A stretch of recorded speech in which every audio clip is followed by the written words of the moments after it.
తిరుపతి లడ్డు కోసం మన రాష్ట్ర ముఖ్యమంత్రి చంద్రబాబు నాయుడు గారు ఇలాంటి దుష్ప్రచారం చేయడం అనేది కరెక్ట్ కాదు. పశువులు కొవ్వుతో ఆ లడ్డు తయారు చేశారని ప్రచారం చేస్తున్నారు.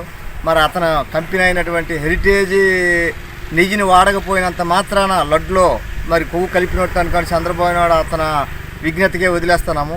ఎందుకంటే లడ్డులో ఎవరైనా ఆధ్యాత్మికంగా ఉన్నటువంటి భక్తజన 50 మంది కూడా ఇలాంటి కొవ్వుతో తినడానికి కానీ ఇష్టపడతారా? ఇలాంటి మాటలను ఎవరైనా ఇష్టపడతారా? ఒక ముఖ్యమంత్రి అయ్యుండి కూడా ఇలాంటి తప్పుడు ప్రచారం చేసి ప్రజల్ని నానా బాధలు పడినటువంటి మాట్లాడుతున్నారు.